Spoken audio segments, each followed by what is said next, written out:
नमस्कार, स्वागत है। आप देख रहे हैं खबर दिन भर। मैं हूं आपके साथ अबू। सबसे पहले हेडलाइंस। पीएम मोदी ने काउंटर टेररिज्म फाइनेंसिंग पर नो मनी फॉर टेरर सम्मेलन का दिल्ली में किया उद्घाटन। कहा, कुछ देश अपनी विदेश नीति के तहत आतंकवाद का करते हैं समर्थन, लेकिन हम तब तक आराम से नहीं बैठेंगे जब तक आतंकवाद का खात्मा नहीं हो जाता।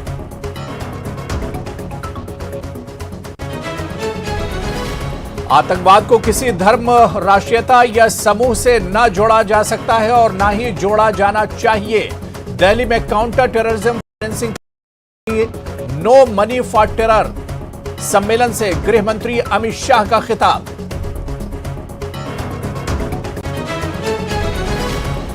श्रद्धा मर्डर केस में रोज हो रहे नए खुलासे। दोस्त के साथ श्रद्धा के चैट में कई सनसनीखेज खुलासे।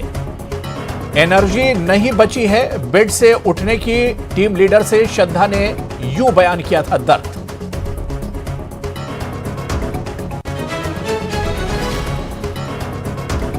और भीमा कोरेगांव हिंसा के आरोपी गौतम नौलखा को 24 घंटे के अंदर हाउस अरेस्ट में भेजा जाए। सुप्रीम एनआईए को आदेश।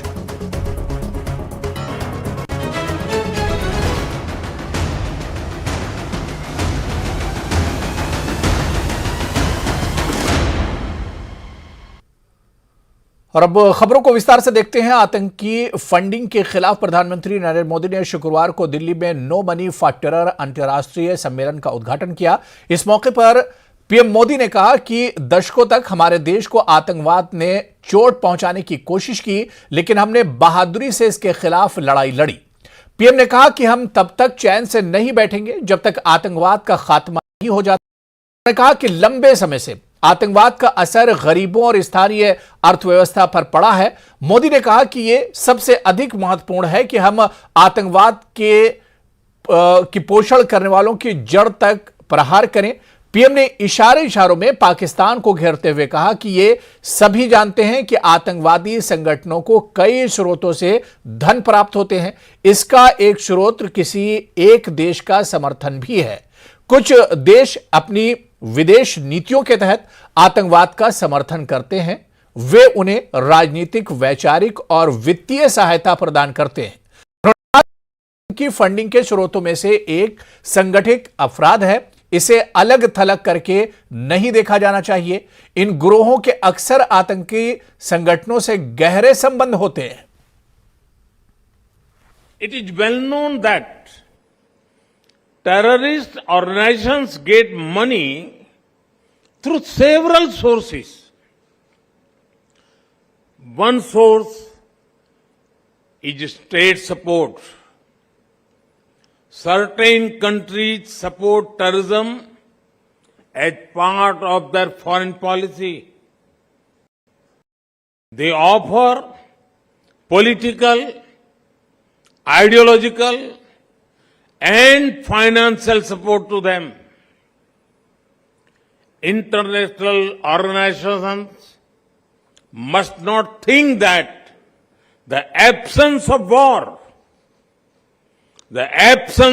war means peace. Proxy wars are also dangerous and violent. There must be a cost imposed upon countries that support terrorism.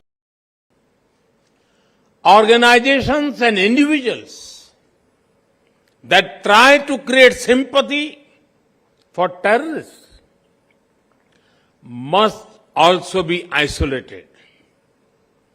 There can be no ifs and buts entertained in such matters.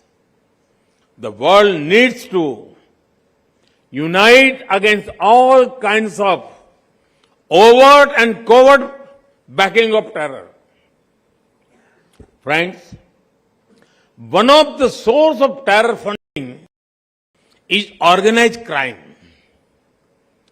Organized crime should not be seen in isolation.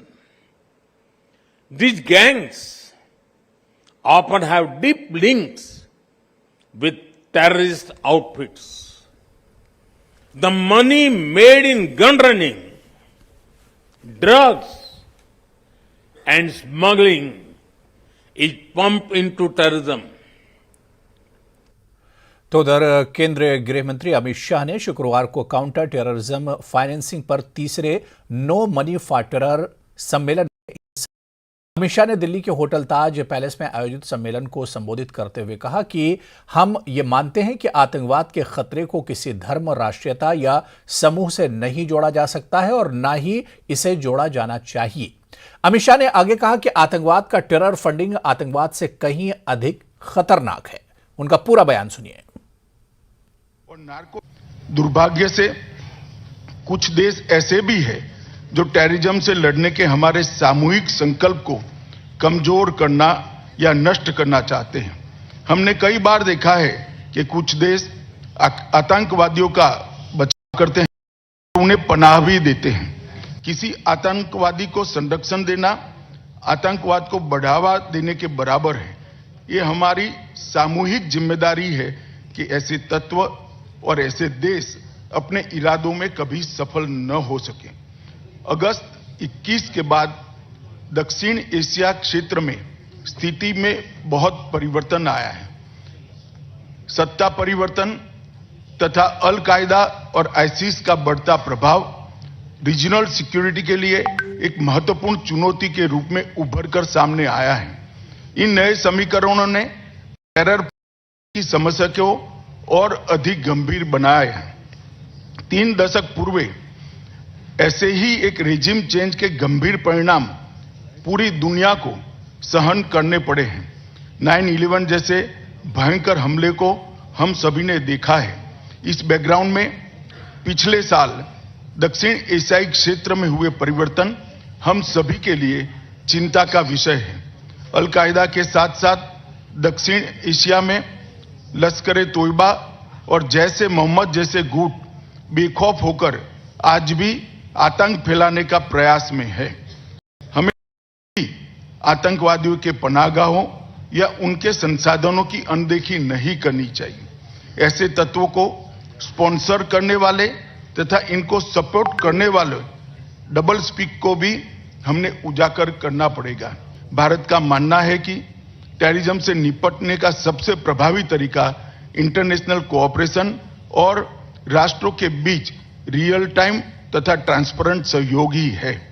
प्रत्यार्पण, अभियोजन, intelligence sharing, capacity building तथा CFT जैसे क्षेत्रों में देशों के बीच में सहयोग के मुकाबला करने के लिए बहुत महत्वपूर्ण है।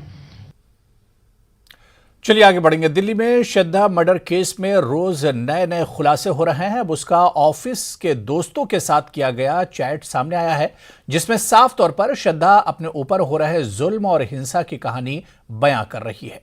सामने आए श्रद्धा के कई और सनसनीखेज चैट्स आफताब की दरिंदगी की कहानी बयान कर रहे हैं। श्रद्धा ने लिखा है कि पिटाई की वजह से उसे काफी चोट पहुंची है और उसका ब्लड प्रेशर काफी लो हो गया है। श्रद्धा आगे लिखती है कि पिटाई की वजह से बेड से उठने की हिम्मत नहीं हो रही है। साथ ही श्रद्धा ने चैट में आई चोट की फोटो भी दोस्तों को व्हाट्सएप किया है। इस चैट में श्रद्धा का दोस्त उसकी हालत और क्या वो आफताब के साथ उसके घर में सुरक्षित है, इस बारे में पूछ रहा है। चैट में महिला मंडल में शिकायत की भी बात कही जा रही है। चैट में श्रद्धा ने दोस्त ने उसे हिम्मत देते हुए कहा कि तुम डरो मत, हम सभी तुम्हारे साथ हैं। यह चैट 23 नवंबर 2020 की है, जब आफताब ने श्रद्धा के साथ मारपीट की थी। इससे पहले श्रद्धा की एक तस्वीर भी सामने आई थी, जिसमें उसके चेहरे पर चोट के निशान साफ तौर से दिख रहे थे।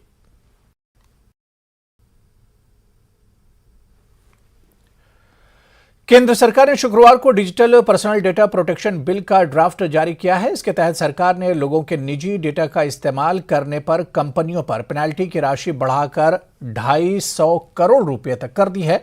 केंद्रीय आईटी मंत्री ने एएनआई से बात करते हुए कहा कि ये विधेयक तमाम जनता पढ़ें, जो सुझाव आएंगे उसी के आधार पर इस विधेयक को आगे लेकर जाया जाएगा। पर्सनल डेटा प्रोटेक्शन का बिल अपलोड किया गया है। माननीय प्रधानमंत्री मोदी जी ने बहुत ही एक कंसल्टेटिव तरीके से बिल बनाने का हम सबको मार्गदर्शन दिया है। ये बिल आप सब पढ़ें, स्टडी करें और जितने भी स्टेक होल्डर्स से जो फीडबैक आएगा उसके बेसिस पे इसको आगे ले जाया जाएगा। कई बातों का ध्यान रखा गया है। सबसे पहले भाषा एकदम सरल है। जैसा प्रधानमंत्री जी ने हमेशा कहा कि हमारे कानून ऐसे लिखे जाने चाहिए जो जनसाधारण की भाषा में हो, कोई भी व्यक्ति उन्हें समझ सके। इसमें एक बहुत ध्यान रखा गया है कि देश की जो 8th शेड्यूल में जितनी भी भारतीय भाषाएं हैं उन सब भारतीय भाषाओं में नोटिस हो, उन सब भाषाओं में जो भी एग्रीमेंट और जो भी प्राइवेसी वाले जो साइन करने होते हैं, जैसे किसी भी आप ऐप को डाउनलोड करते हो तो जो शुरू में आई एग्री वाला पॉइंट आता है तो वो भारतीय भाषाओं में लिखा होना चाहिए, सरल भाषा में लिखा होना चाहिए और क्या किस चीज का कंसेंट हमसे मांगा जा रहा है वो स्पष्ट तरीके पे कहा जाना चाहिए।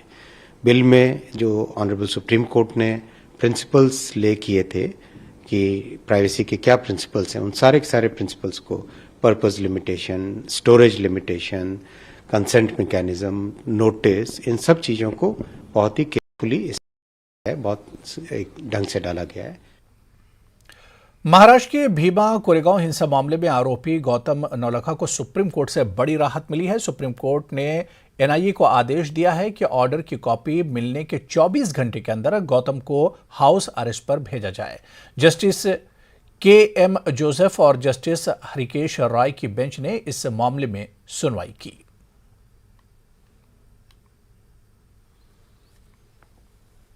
तो चलिए यहां पर रुकेंगे फिलहाल छोटे से ब्रेक के लिए। ब्रेक के बाद आगे बढ़ेंगे। गुजरात के रण में मध्य प्रदेश के सीएम शिवराज सिंह चौहान ने हुंकार भरी है। सीएम ने कांग्रेस के साथ साथ आम आदमी पार्टी पर भी जमकर प्रहार किया। शिवराज ने राहुल की पदयात्रा पर तंज कसते हुए नो बॉल करार दिया, जबकि आप को उन्होंने वाइड बॉल बताया।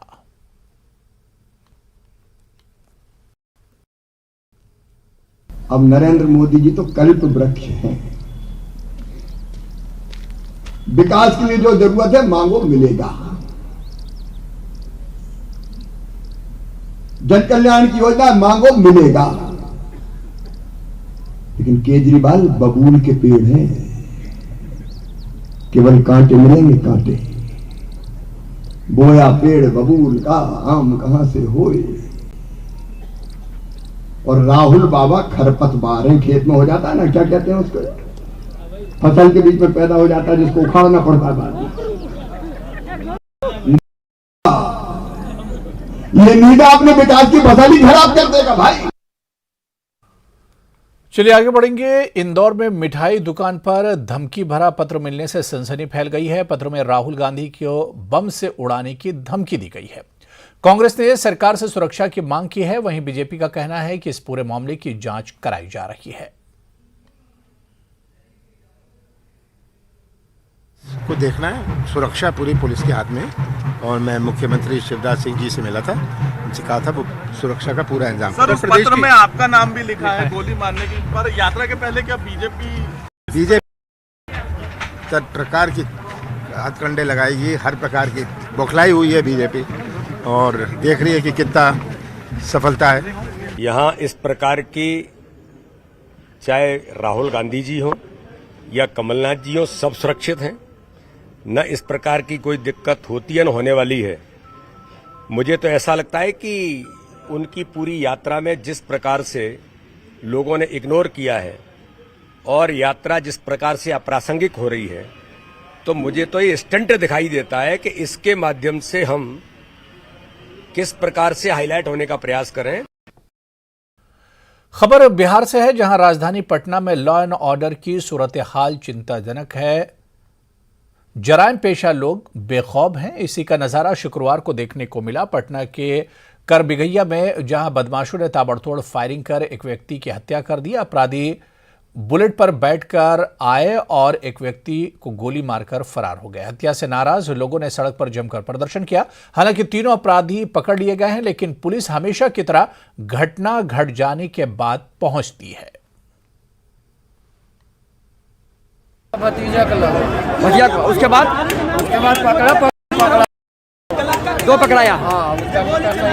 पुलिस आई थी? हाँ, पुलिस तो बचा कर ले लिया। नहीं तो राजधानी पटना में आज कारोबार की प्रतिस्पर्धा में अपराधियों ने फायरिंग की है और उसके बाद नाराज भीड़ ने अपराधियों की बुलेट को आग के हवाले कर दिया है। लेकिन इस बुलेट को मत देखिए, राजधानी की विधि व्यवस्था कैसी है इस बात को देखिए कि लोगों को पुलिस पर एतबार नहीं है। अपराधी आते हैं, ताबड़तोड़ फायरिंग करते हैं, एक स्थानीय दुकानदार की हत्या कर देते हैं और उसके बाद जब नाराज लोगों ने अपराधियों को पकड़ा तब भीड़ के पास पुलिस पहुंचती है। ये दिन दहाड़े की घटना है राजधानी पटना में और एजेंसी और डिस्ट्रीब्यूटर के बीच विवाद बताया जा रहा है। उसके बाद लेकिन शायद पहले अगर शायद एक कारोबारी जिनकी जान चली गई, जिनकी हत्या हो गई, उनकी हत्या नहीं होती। पटना में अतिक्रमण हटाओ अभियान जारी है। जेसीबी के जरिए अलग अलग इलाकों में अतिक्रमण हटाया जा रहा है। अवैध रूप से बनी दुकानों को तोड़ा जा रहा है। वैसे तो पूरे पटना में अतिक्रमण हटाओ अभियान चल रहा है, लेकिन यह तस्वीर पटना के वीरचंद्र पटेल मार्ग की है। पुलिस और मजिस्ट्रेट की मौजूदगी में अवैध रूप से बनी दुकानों को सड़क के किनारे से हटाया गया।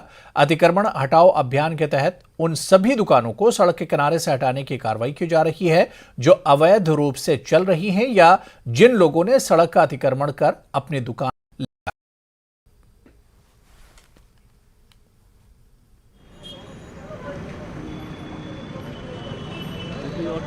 राजधानी पटना में अतिक्रमण के खिलाफ लगातार अभियान जारी है। जेसीबी के जरिए जो भी अवैध रूप से दुकानें लगी थी उसे उजाड़ा जा रहा है और जो ठेले रिक्शे हैं जो यहां पर लगे हुए थे उसे भी जब्त कर लिया गया है और तमाम जो पुलिसकर्मी हैं यहां मौजूद हैं। देखिए इस वक्त आपकी जो दुकानें हैं यहां पर उसे किस तरह से हटाया गया है, उसके बाद यहां से इसे सुरक्षित स्थानों पर रखा जाएगा। कुल मिलाकर ये कहें कि लगातार अभी पिछले 4 दिनों से जिला प्रशासन और प्रमंडलीय आयुक्त के निर्देश पर जो अतिक्रमण अभियान है और निश्चित रूप से राजधानी पटना के बोरिंग रोड इलाका हो, बेली रोड, वीरचंद्र पटेल मार्ग, तमाम इलाकों में अलग अलग जेसीबी मशीनें जो है लगाई गई है और बड़ी संख्या में मजिस्ट्रेट हों, पुलिस बल हैं, उनकी प्रतिनियुक्ति की गई है जो लगातार देख सकते हैं अभियान चला रहे हैं। और इस वक्त वीरचंद्र पटेल मार्ग में तमाम जो सड़कों पर लगे हुए जो दुकान हैं या फिर झुग्गी झोपड़ी है उसे उजाड़ा जा रहा है।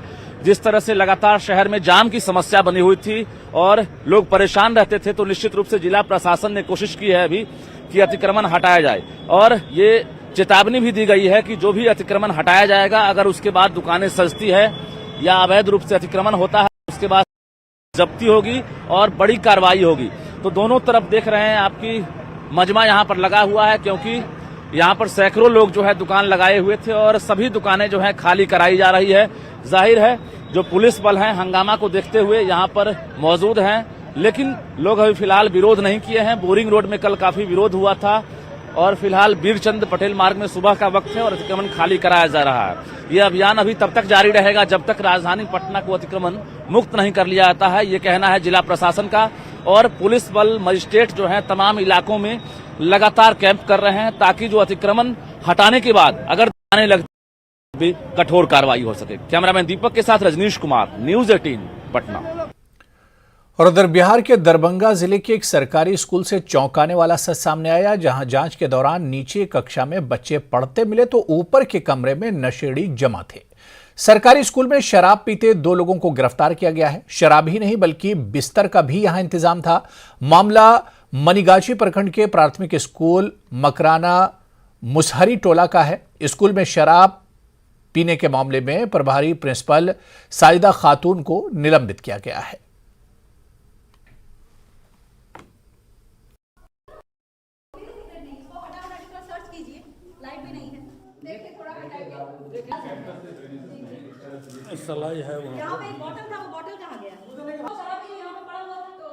मनीगाछी प्रखंड के मकरंदा मुसहरी के प्राथमिक विद्यालय में बुधवारिया जांच के दौरान वरीय उपसमाहर्ता वहां पे गए हुए थे। उनके द्वारा जानकारी दी गई कि विद्यालय के प्रथम तल के कुछ कमरे बंद थे जिसे खोलने के लिए प्रधानाध्यापक तैयार नहीं थी। बाद में जब उस कमरे को खुलवाया गया जबकि बाकी बच्चे नीचे पढ़ रहे थे, काफ़ी कंजस्टेड रूम में वहाँ जगह की कमी थी, तो देखा गया ऊपर वाले कमरे में कि कुछ नशापान करने वाले लोग वहाँ पर थे। उनकी सूचना के आधार पर जिला शिक्षा पदाधिकारी द्वारा कार्रवाई की गई है और निलंबित भी किया गया है। हैदराबाद के मशहूर मौसम जाही मार्केट के परिसर में कादिर अली बेग की याद में 4 रोज के लिए थिएटर फेस्टिवल का आयोजन किया गया, जिसमें कई तरह के प्रोग्राम पेश किए जा रहे हैं। म्यूजिकल इवेंट और स्टेज ड्रामा भी पेश किया गया। इस फेस्टिवल में MS सतियो की डायरेक्शन में बनाई गई फिल्म गर्म हवा की स्क्रीनिंग भी की गई। इस मौके पर मौसम जाही मार्केट के सजावट को लोगों ने बेहद पसंद किया।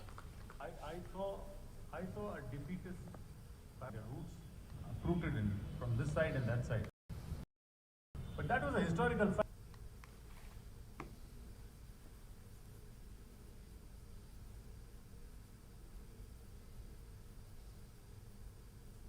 And Mr. Bihari Lal, Secretary, Mausam Jai Market.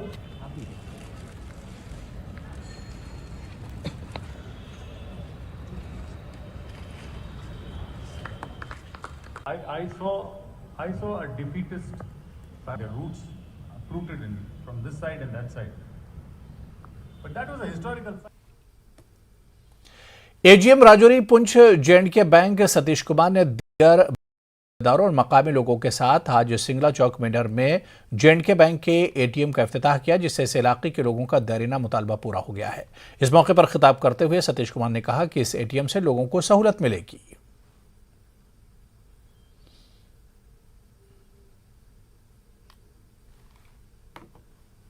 बात है कि ये यहाँ आज ATM जो है वो इनाग्रेशन हुई है, इससे हमें बड़ा फ़ायदा होगा लोगों को। ये मैं पहले भी कोई 2-3 महीने पहले भी मैंने जहाँ विज़िट की थी तो मैंने देखा कि लोगों की काफ़ी डिमांड है और ये 3-4 महीने से लोगों का काफ़ी मेरे पास आ रहा था कि ये खोलनी है। और इसके बारे में MD एंड CEO सर है, जिनका एक विज़न भी है और उनका एक ड्रीम है कि हमें सभी लोगों को जो है डिजिटलाइजेशन पर इसको करना है। तो उसी ड्रीम को हम आगे लेते हुए हमारा ये मिशन है कि हम सभी को डिजिटलाइजेशन पर ले जाएं, चाहे वो MP हो, चाहे वो क्रेडिट कार्ड है, डेबिट कार्ड हो, और चाहे हम ATM के थ्रू हम इन सभी लोगों को इनके साथ जोड़ रहे हैं। तो चलिए, इस बुलेटिन में अभी फिलहाल इतना ही। नमस्कार।